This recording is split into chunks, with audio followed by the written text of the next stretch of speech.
Welcome to this IELTS Listening Practice Test, brought to you by Spinta, your partner in English exam success.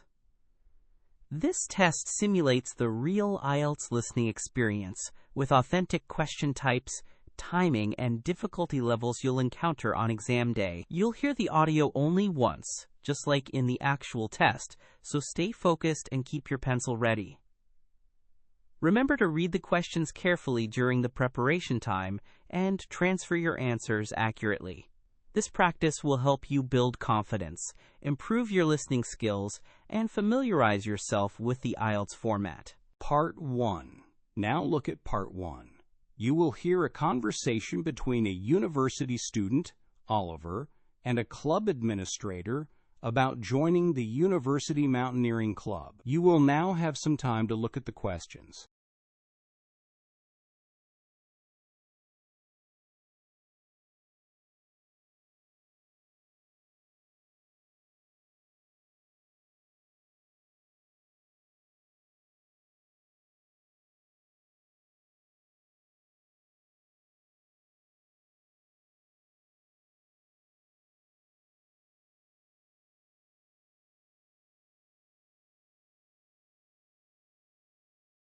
Good morning, University Club's office. How can I help you? Hi, good morning. My name is Oliver Green, and I'm interested in joining the Mountaineering Club. I just started my first year, and I'm really keen to get involved. Welcome, Oliver. It's great to hear you're interested. The Mountaineering Club is very popular. Could I just take a few details from you first, for our records? So your first name is Oliver, and your surname is Green. Is that G-R-E-E-N?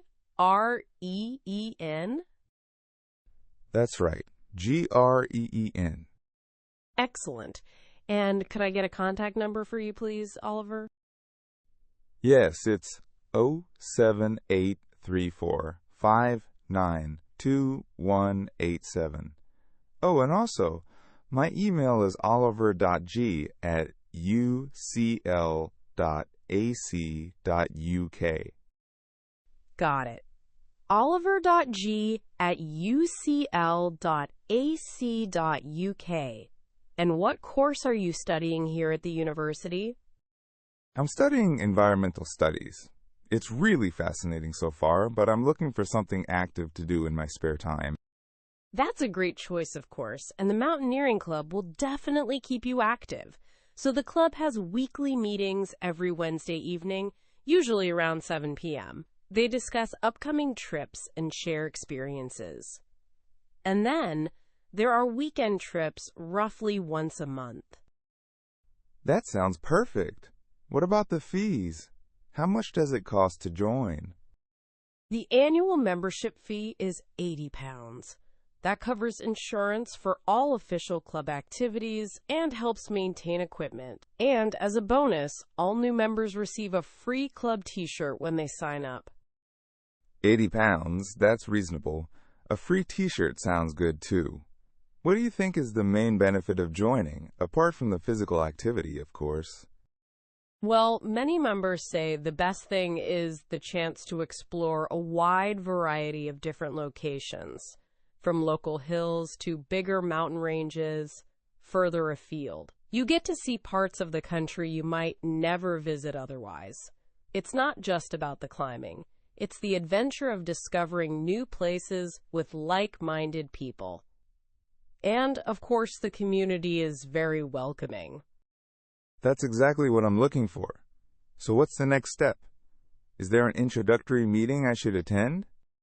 Yes, there is. The club is holding its main introductory meeting for all new members next Wednesday evening, the 11th of October, at 7:30 p.m. in the main lecture theater. It's a great opportunity to meet current members and hear about the club's plans for the year. Just come along and bring your student ID with you for registration. You don't need anything else right now. Okay, so next Wednesday, 7:30 p.m., main lecture theater, and my student ID. Got it. Thank you so much for all your help. You're very welcome, Oliver. We look forward to seeing you there.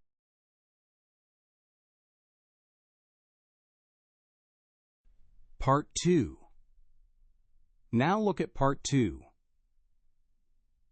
You will hear the garden coordinator giving an orientation talk to new volunteers at the community garden. You will now have some time to look at the questions.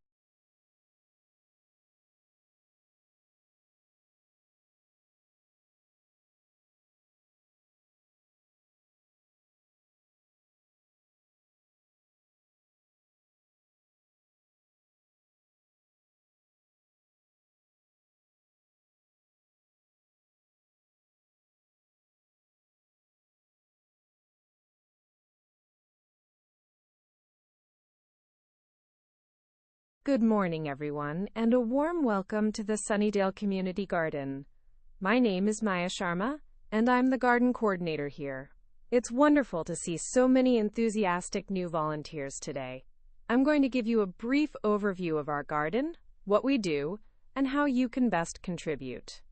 This garden was established in 2005, primarily as a green space for local residents to grow their own produce and foster community spirit. Over the years, it's really blossomed into a vibrant hub. We're particularly known for our extensive collection of herb plants, which are used by local restaurants and community kitchens. As volunteers, your help is absolutely invaluable. We have a variety of tasks available, from planting and watering to maintaining the pathways. Your primary focus will be on essential maintenance like weeding and pruning. These tasks are constant and make a huge difference to the garden's overall health and appearance. Remember, even small contributions add up. If you look around, you'll see different sections. There's a small pond right at the center of the garden, which is home to a surprising amount of wildlife.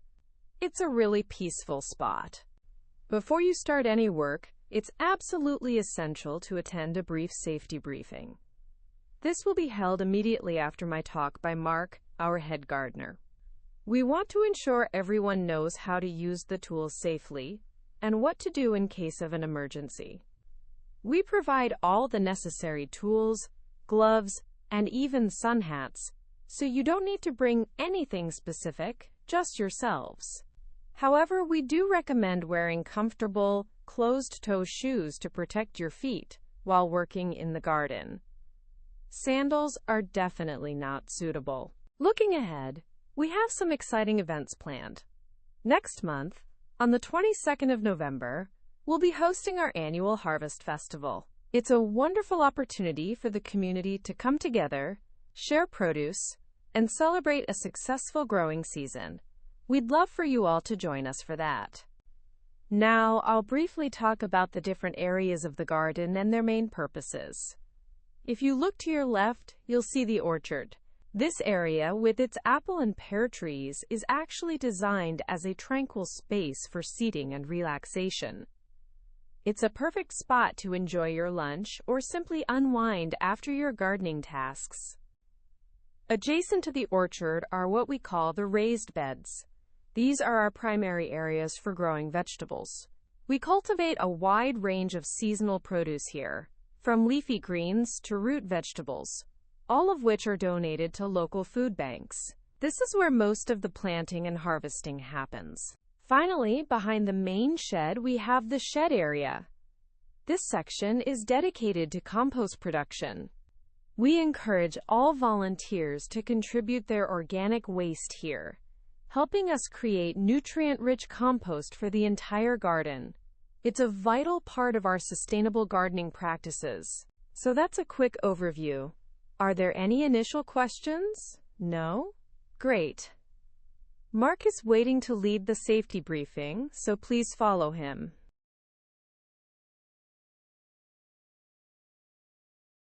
Part 3. Now look at Part 3. You will hear a conversation between two university students, Mark and Sarah, and their tutor, Professor Davies, discussing their research project. You will now have some time to look at the questions.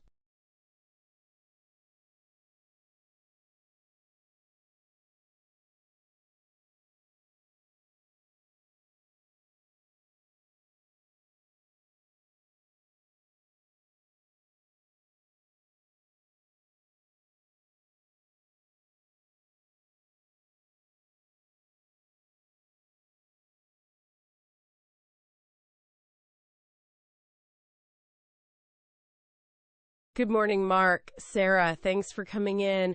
How are you both getting on with your renewable energy research project? Good morning, Professor Davies.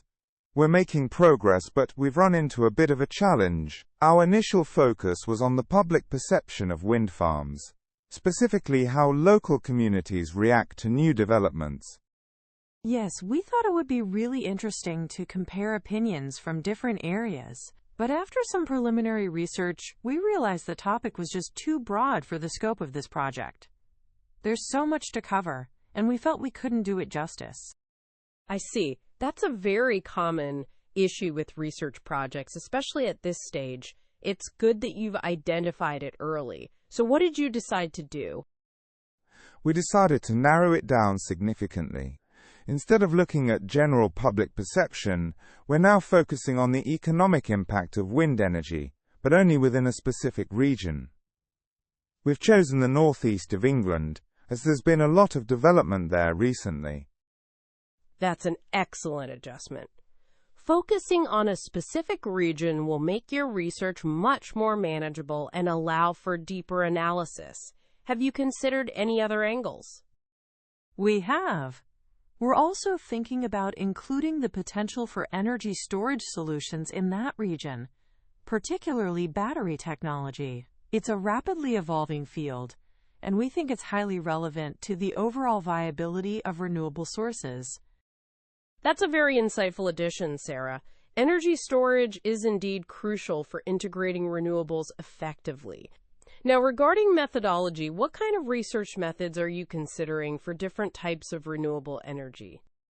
Well, for something like hydroelectric power, we think the best approach would be case studies of successful projects, looking at how existing large-scale hydro plants have positively impacted local economies could provide valuable insights. And for geothermal energy, we were thinking of site visits and surveys. There are a few operational geothermal plants in the UK, so we could potentially arrange visits and survey the staff or even local residents to understand the direct economic effects. Those sound like good practical approaches. What about biofuel production? For biofuels, we believe laboratory experiments would be most suitable. It's more about the efficiency of converting biomass into fuel, which is a very technical area. We'd look at existing research and data from lab tests rather than fieldwork. Yes, that makes sense. You're combining qualitative and quantitative methods, which is excellent. Have you found any particularly useful resources yet? I've been poring over an online journal called Renewable Energy Economics Review. It's been incredibly helpful for understanding the current market trends and policy implications. I found a few articles specifically on the Northeast that were very relevant. And I've been looking at government reports and industry statistics. What actually surprised me the most was discovering the rising cost of some renewable technologies in certain sectors, despite global efforts to reduce them. It's not a straightforward curve. That's a fascinating finding, Mark. It highlights the complexities involved. So what's your immediate next step? Our next step is to consolidate all our findings into a comprehensive literature review. We want to make sure we've covered all the essential background before we finalize our research questions and start collecting primary data. Perfect. A solid literature review is the foundation of any good research project. Keep me updated and don't hesitate to book another session if you encounter any further challenges. You're both doing well.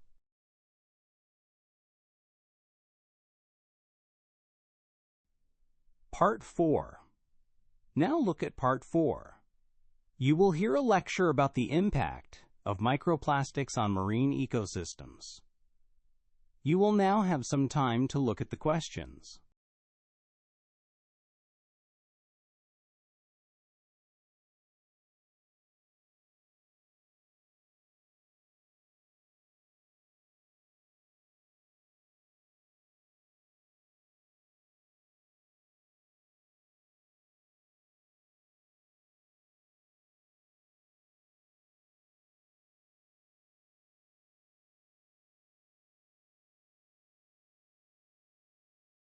Good morning, everyone. Today we're going to delve into a pressing environmental issue, the widespread presence of microplastics in our oceans and their alarming impact on marine ecosystems.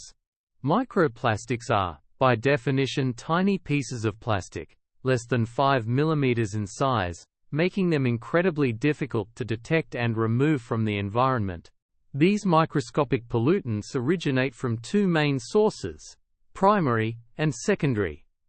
Primary microplastics are manufactured specifically to be small.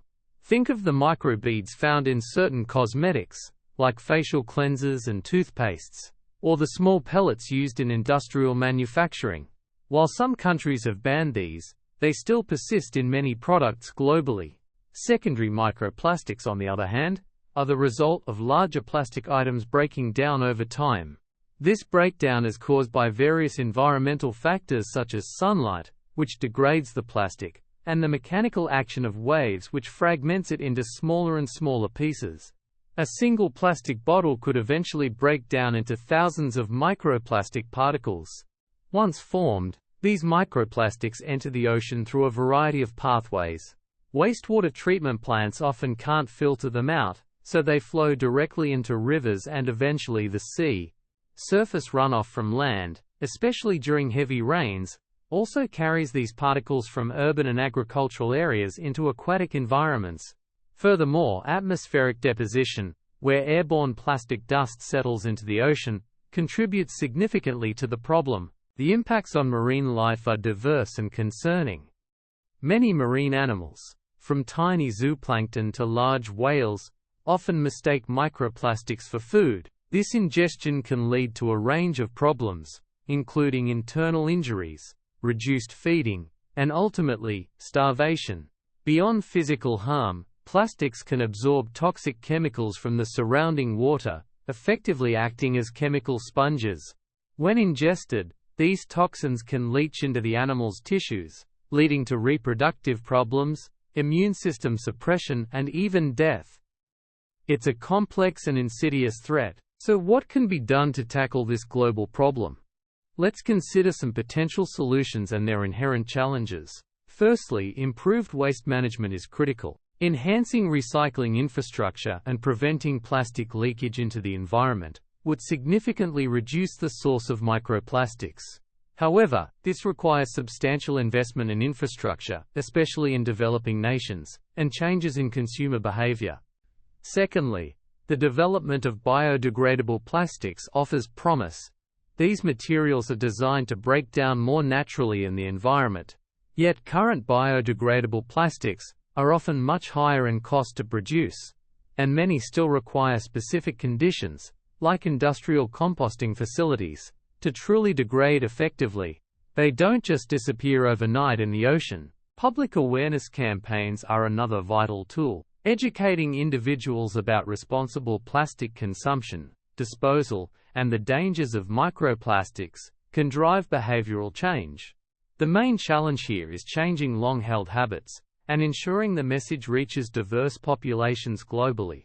It's a marathon, not a sprint. Technological solutions also hold potential.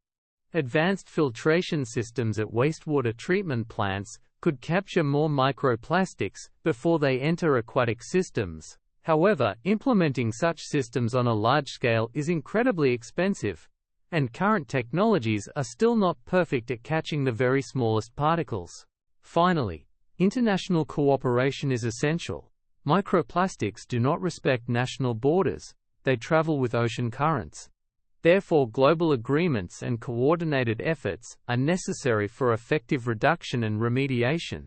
The primary challenge remains the lack of truly global enforcement mechanisms and varying political priorities among nations. In conclusion, while the challenge of microplastics in our oceans is immense, a multifaceted approach involving policy, technology, and individual responsibility offers the best hope for mitigating this pervasive threat. Thank you.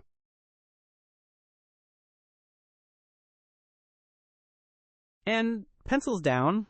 You've survived another IELTS listening marathon. If your brain feels like it just ran a mental obstacle course, congratulations. That means you're doing it right. Want to torture yourself with more tests? We mean enhance your skills?